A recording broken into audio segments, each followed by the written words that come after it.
गडकरी रंगायतांमध्ये हा कार्यक्रम पार पडला। यावेळी बोलताना एकनाथ शिंदेंनी जगाला युद्ध नव्हे तर बुद्ध हवा म्हणत विचार मांडले। यावेळी त्यांनी कर्मकांडाच्या जाळ्यात न अडकण्याचं आवाहन देखील उपस्थितांना केलं।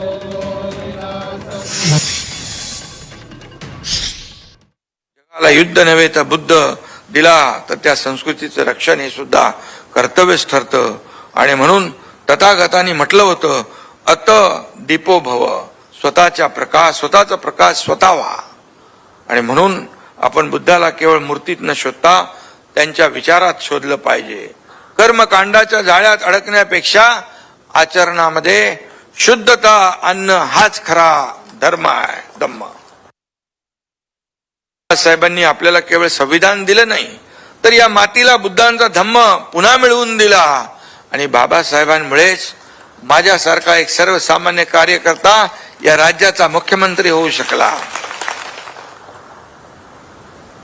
एक सर्वसामान्य घरातली आमची लाडकी बहीण ज्योतिताई वाघमारे थेट राज्यसभेच्या खासदार झाल्या।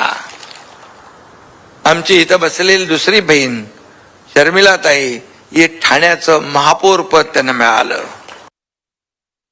बुद्ध पेरला की बाबासाहेब उगवतो। बुद्धाने पेरलेलं बीज दलितांच्या हृदयात रुजलं, शोषितांच्या रक्तात मिसळलं, अस्पृश्यांच्या अश्रूमध्ये भिजलं। बुद्धाने दिलेला धम्म बाबासाहेबांनी जगवला। बुद्धाने दिलेला प्रकाश बाबासाहेबांनी पसरवला।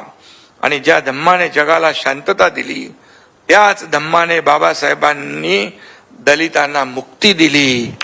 आणि म्हणून त्यामुळेच कवी म्हणतो, बुद्ध पेरला की बाबासाहेब उगवतो। हे विशाल उशीर यांचं कवितेतली ओळ आहे।